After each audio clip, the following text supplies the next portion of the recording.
Hey guys. So, what we're going to do today is we are going to finish up what we were doing last week with looking at one final step in the changes that have been taking place in the mid 1800s, both in Europe and Latin America. We really haven't talked about the United States because it's one of those things that we kind of talked about last year with the United States. But during all of this, the United States is changing too. We could have talked about the United States in the Civil War, for instance, in the mid 1800s. And the abolition of slavery and that was going on not just in Great Britain, which we've already talked about, but also in the United States. So, really, all over the world, it seemed like things were beginning to change. Now, remember, if you're tying all of this together, what you're looking at is, well, if you think back to the Reformation, challenging the church, the first thing that we really talked about this year, and then that kind of spilled into the Enlightenment and the scientific revolution, and we start thinking more about different ways of doing things.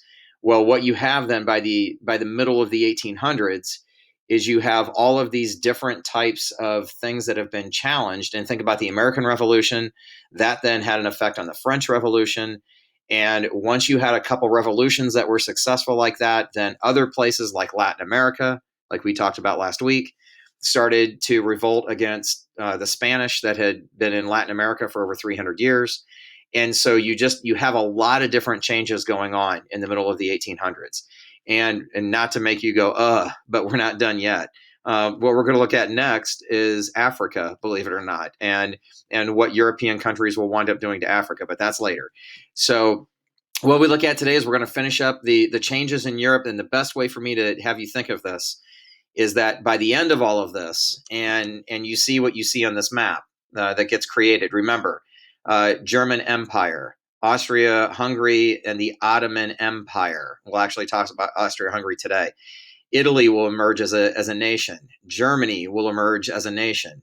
The Russian Empire, there's that word again, empire, empire, empire down here. The kingdom, the United Kingdom, the kingdom of Spain. So hopefully you're starting to see too many cooks in the kitchen. Even up here, the kingdom of Sweden, some of you guys mentioned before, the kingdom of Norway, that this is a problem. You're getting way too many, you could say, nationalities, if you want to look at it that way, nationalism, feeling like one good thing about nationalism, flag waving, you feel good about yourself. The bad thing about nationalism is it can make you feel like you're better than everybody else. And if you've got this many things going on in one area, then that's going to lead to a problem. And that problem will happen in 1914, called World War I.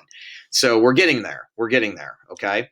So to recap really fast, what we looked at last week, we saw the unification of Germany. Remember, there had been 39 different German states in this big blue blob here, and they're going to start coming together. And think of strength in numbers, okay? And they realized that with the Industrial Revolution, they could help each other. And so they were going to merge together, and they had an ethnicity, if you think of German. And so they formed the Reich, okay? And remember, this term will come up again in World War II with Hitler. So they formed the Second Reich because they thought the First Reich had been the Holy Roman Empire. So they will be industrial, and that's something that they will start looking at, is how can we kind of get with the times, if you want to look at that, why Germany in the mid 1800s says it's time to unify. So Italy, and again, Italy, this is the same PowerPoint that I used last week, so this should look familiar. If you notice, Italy had, again, different fractions to it. And so what you had was, between Cavour and Garibaldi, you basically had the merging of these states. And now, while Italy did not have natural resources to draw off of, like Germany, like Great Britain, they did have the fact that they were out here on the Mediterranean. And you had the Adriatic Sea, you had the Mediterranean Sea out here, and so you had various shipping opportunities. Notice the Ottoman Empire's right here, the Austrian Empire's here. Down here would be Africa, the northern African region. So you have that ability to be a trading center, and they're going to play off of that as well. So, and if you think back, and this would be back, here's Rome, the old Roman Empire, was right here. And it stretched down into northern Africa and all throughout Europe. So they've got a little bit of that nationalism on their mind too when they're forming in the mid 1800s. So What we saw with Great Britain, and this is where we left off. What we saw with Great Britain was Great Britain started actually trying to reform a little bit. Queen Victoria was actually a monarch that wasn't necessarily afraid of losing power. Now she was still going to be the monarch, but she was willing to talk about what do we need to do to improve working conditions. Women will start asking for the right to vote, and now they're not going to get it until in England they won't get it until 1914, but this is when that starts. And you start having different reforms in society. The Reform Act of 1832, that women and children couldn't work for more than 10 hours. Now, that might seem awful today, but it was a step.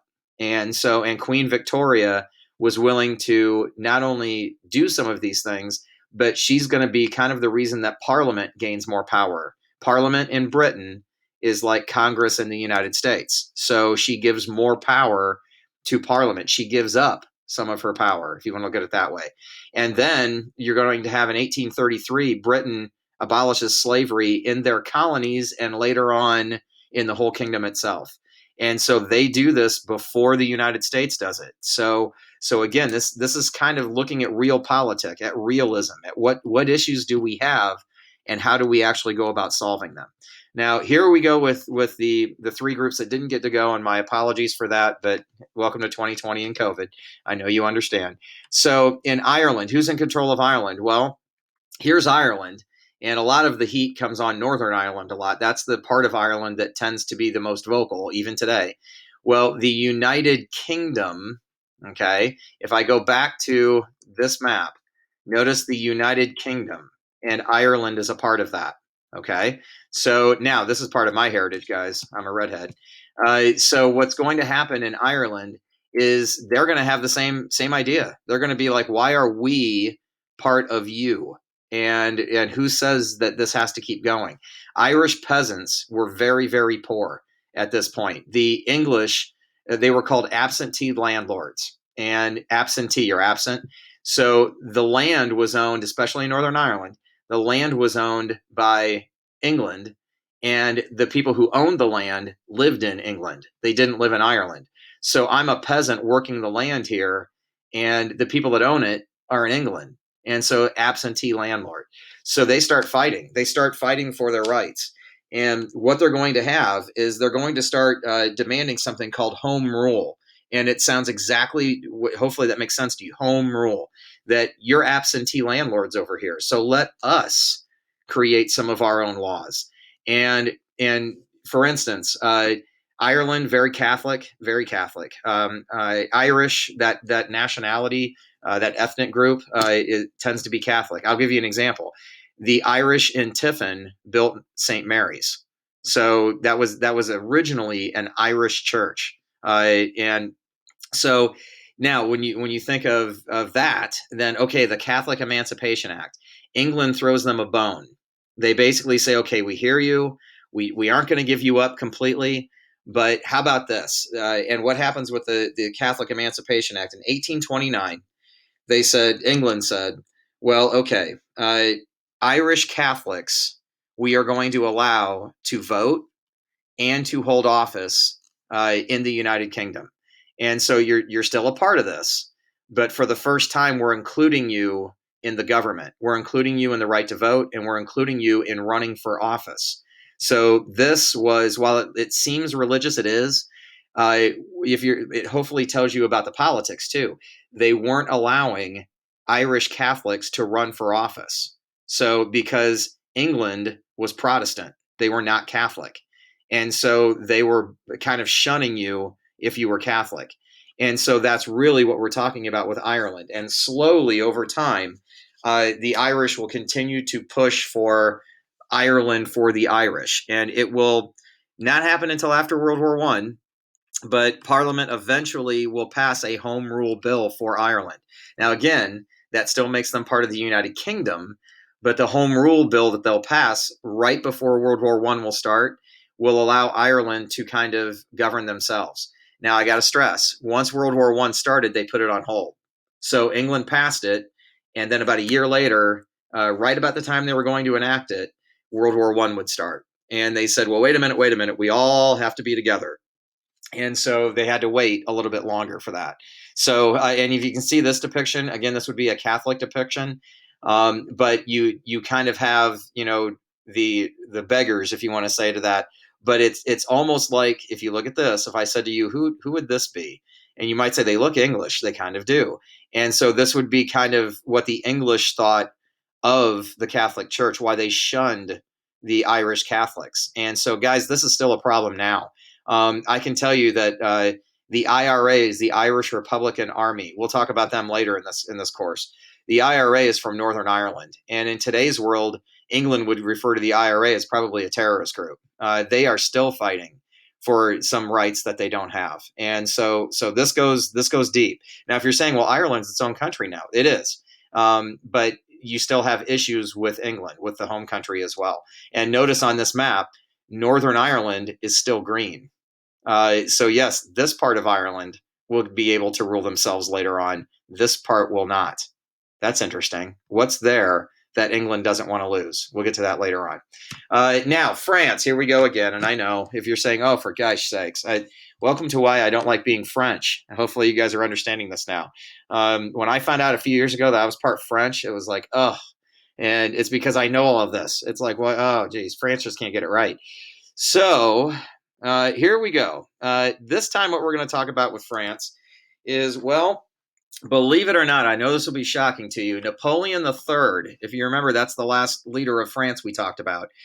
Napoleon III turned into a dictator. Can you believe that? I can't believe that, especially when they named him emperor. I just can't believe that he turned into a dictator.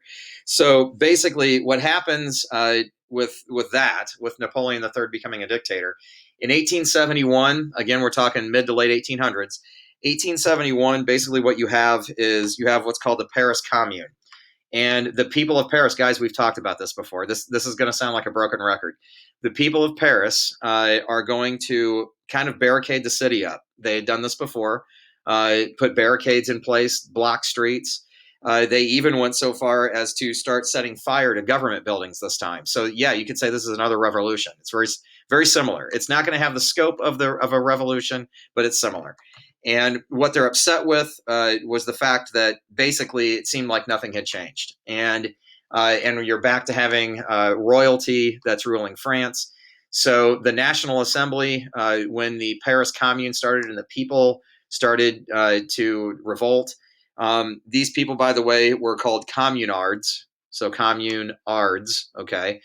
And the National Assembly sent in troops, and they'll wind up in the end. They'll wind up killing over 30,000 of the communards in Paris, and so the French are killing the French again. Okay, now what's going to come out of that? If there's a good thing, you start having political parties. You start having the talk of actually elections where you have people that are going to form coalitions. Again, we would call those parties. And slowly, you're going to start seeing a change in France. That the whole thing with the emperor thing or a monarch, that you're going to start seeing that change. So that's good. That is good. But now, here's a bad. So coming out of all of that, you have this thing called the Dreyfus Affair. And if you look at the right, you actually see that Alfred Dreyfus is right here. They're breaking his sword. They're stripping him of his military insignias. Now, what the heck is going on? Spies, lies, and justice denied. What? And so here's the deal. Alfred Dreyfus is going to, in 1894, he is going to be accused. He's a member of the French military, and he will be accused of spying on the French for Germany, for the new German Republic, German Empire, if you want to look at it that way. Now, Dreyfus was the first Jewish person to ever basically reach officer status in the French army. And so now some people said, and they were correct, that he was set up. The only reason that they accused him of this was because he had reached a higher position in the military and he was Jewish. And so what happened was he was accused of treason. He went on trial. Very little evidence against him, hard evidence that would point to him doing this. But in the end, they found him guilty, and it shouldn't be a shock. Anti-Semitism, if you have a fervor in a country, then and you don't like a certain type of person, well, then it became a pretty easy target to declare him guilty. Now, they didn't kill him. what they did was basically he was sent to life imprisonment on Devil's Island. And this was an island off the coast of South America. So they literally sent him to another part of the world and said, you're going to live there the rest of your life. It's exile. It's exile. Well, what happened? That was 1894.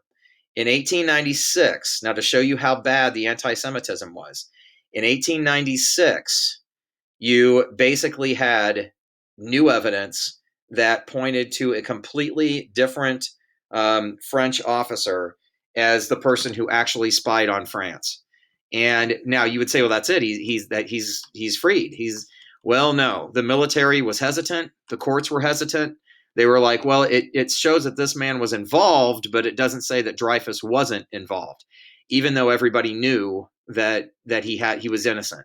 And so it took years. It took, now the original trial was 1894. It wasn't until 1906.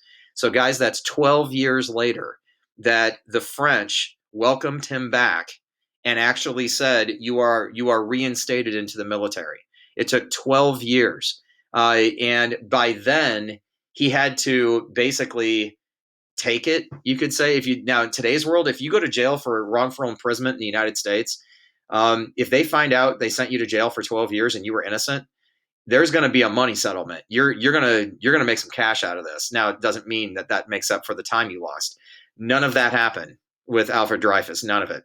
And so coming out of this, you had Zionism. And what Zionism is going to be, you're going to have the Dreyfus case really stir up both sides of the anti-Semitism argument. Of course, you're going to have anti-Semites who don't like Jewish people, and that was clear with this case. Then also you're going to have Zionists that are Jewish, and they will start pushing for a homeland, their homeland restored. And that homeland is Jerusalem. That homeland is Israel. And so now that won't happen right away, but actually it won't happen until after World War II, believe it or not. But that's what it's going to start, because they're going to recognize we have a problem. There is a European, not just a French, there is a European problem that is growing, and it's anti-Semitism. And you could really see it start and raise its ugly head with the Dreyfus affair. Now, what comes out of this are there any reforms at all? Yes. It basically, from 1899 to 1905, the French will start separating church and state. That's what we do in America. And what the French will do is they will stop supporting church-owned schools. So church-owned schools that were supported with government money are closed. Monasteries that were supported with government money are closed. And basically they start saying, okay, the government's not going to get involved when it comes into religion. And so again, going forward, that's good. But when you look at it, it's almost like the government is saying the Dreyfus affair isn't our problem. And so we're going to separate from religion, and we're not going to mix religion and politics anymore.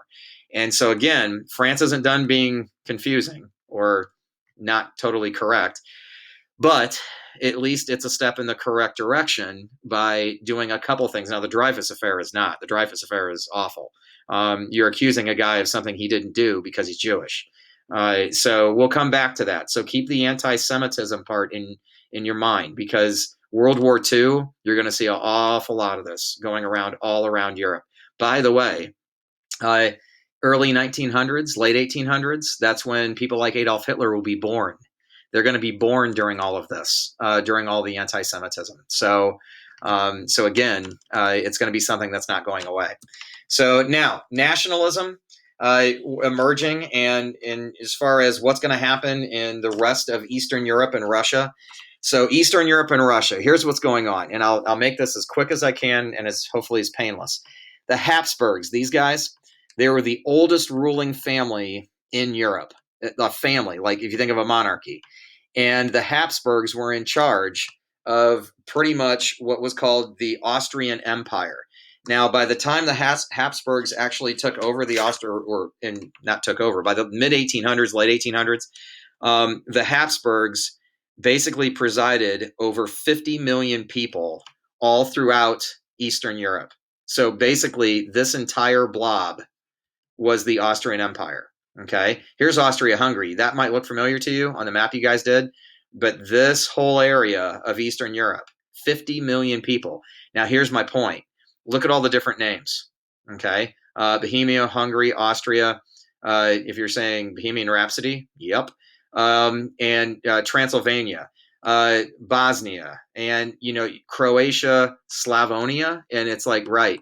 Welcome to a whole bunch of different people. Whole bunch of different people. I could even go down here to Serbia, Romania, Bulgaria. It's like, oh man. So if you're the Habsburgs and it's the middle to late 1800s, you got a problem. You got all these different ethnic groups. And what do we see in the rest of the world? We see, hey, I want my own country. And I don't want you to rule me anymore because you're not me. And we saw it in Latin America. We saw it in Europe with everything we've been talking about. And now the Habsburgs are going to have it land right in their lap with this whole entire group. So what's going to happen is Austria-Hungary. So Austria-Hungary, they will merge into one country, but they're two different ethnic groups. And so what they did, the last ruler of the Habsburg family was called Francis Joseph, was his name. And Francis Joseph was 18 years old. And he's the last ruler of all of this, 18 years old. So Austria-Hungary, they wanted to be to like a country, but ethnically they didn't get along. So Francis Joseph, a Habsburg, they said, "Will you kind of rule over us?" And that's the last Habsburg to rule this entire area. He just ruled this. Now, what's going to happen to the rest? They're going to start fractioning off, and they're going to start saying, "We want our own country. We would like our own country." Notice over here the Russian Empire. The Russian Empire kind of spreads all around here. Well, Russia will start saying, "That's interesting. So you guys want to form your own thing, huh?" And if you're thinking what I'm thinking, Russia's going to start kind of going, huh, well, maybe we can get some of this. And I can tell you now, World War One. I told you that's what's setting all this up. Russia will fight against Austria-Hungary in World War One. Okay, so they're starting to see, an opportunity possibly with some of this land. And so the Ottoman Empire, which the Ottomans would be way down in here. Okay, so down here, the Ottomans are having their own troubles too, because the Ottoman Empire, they have now stretched into northern Africa. They're into the Middle East. If you're noticing, a lot of these empires, they're getting too big. They're just too big. And so the Ottomans will start having problems with Serbia. Notice Serbia is right here. The Ottomans owned this. They're going to start having problems with Serbia. Down into here with Greece. We talked about Greece breaking away from the Ottomans before. And so the Ottomans are going to start feeling it. And again, maybe you're just getting too big. Anytime you hear the word empire, that's usually what brings down an empire. Now that brings us to Russia. And Russia, well, they're a little bit different. Russia was kind of unique. They expanded by the mid 1800s to the early 1900s. They're going to expand all the way to Asia. And so they're going to have land in Europe and in Asia. So it's literally Eurasia, if you want to think of the Russian Empire. Now, you think it's too big. It's too big. Well, one of the things that they will do is they will resist reform, all the reforms we've been talking about. In Russia, you have a czar, and a czar is spelled Tsar, czar, okay? Well, the czar has absolute power, and it's a dictator, absolute power. And so the czars, throughout all of this time in Russia, had kept their people in check. And now there will be some times where you have some uprisings in Russia. Eventually, in the early 1900s, Russia's whole system will change, but not yet. And so they became more and more oppressive of their people in the Russian Empire, more and more of, you could say, an iron fist. So, and that will have its consequences later on. So if you're going, holy crap, and it's like, yeah, there's a lot. There's a lot here, guys. But look at it this way. This entire time, this whole unit that we've looked at, what have we seen? We've seen nationalism with I love who I am emerging and all over the world, Latin America, in Europe, in different places that we've seen that have broken away, even Austria-Hungary breaking away from the Habsburgs. So what we've seen is a rise in people understanding who they are, and they want a country based off of that, and they want to rule themselves, and rather than having someone else rule them. And so that's what's kind of setting up. If we go way back to this, that's what's setting up World War One. So you have an empire that's kind of feeling it. You have a new empire here. What are they going to do? What do empires want? More land. You have a new area here. You've got a new area here. You have, of course, the French. You've got Ireland being upset with Great Britain. You've got all of these issues going around right now in this one area.